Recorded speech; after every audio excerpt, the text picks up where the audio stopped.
na kayong kahilingan na mag-inhibit si Senate President Chis Escudero sa impeachment proceedings laban kay Vice President Sara Duterte Carpio.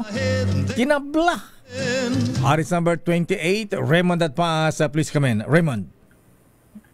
Mayor tablado kay Senate President Francis Chis Escudero ang kahilingan ng grupo ng mga kabataan na siya ay mag-inhibit sa impeachment proceedings kay Vice President Sara Duterte. Ayon kay Escudero, hindi niya nakikitang isang patas na desisyon kapag siya ay mag-inhibit. Git ng pinaniniwala ang magpapatuloy ng Pangulo ng Senado sa 20th Congress. Klaro ang gustong mangyari ng grupo ng mga kabataan. Wala silang ibang gustong mangyari kundi ma-impeach si VP Sara Duterte at anumang mga hakbang na hindi pabor sa kanila ay itinuturing na hindi makatwiran. Nanindigan itong hindi siya magpapa-apekto sa kanilang o ganitong mga panawagan. Una nito isang bukas na liham ang idiniliber sa kanya ng grupo ng Samahan ng mga Progresibong Kabataan o SPARC upang hilingin ang kanyang pag-inhibit sa impeachment proceedings laban kay VP Sara. Narito si Senate President Chis Escudero.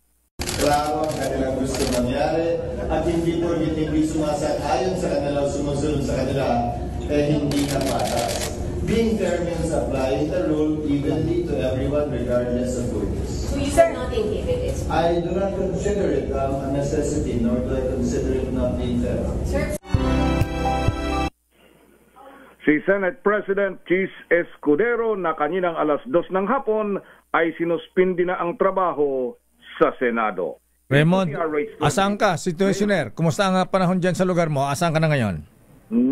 Nakauwi na kami ng Cavite, Mayor, pero nung sa dinaanan ko kanina mula Sky Naiax, pababa ng Coastal Road, napakalakas ng ulan. Mabuti na lang nung kami pumasok na sa Cavite area ay humupa naman na. Bagamat may mga area na dito, Mayor, na medyo mataas na ang tubig na aming nadaanan. Lalong-lalo na yung mga maliliit lang ang mga waterways, napakabilis tumaas ng tubig kapag tuloy-tuloy yung buhos ng ulan, Mayor. Okay, maraming salamat, Raymond at Paas. Raindrops of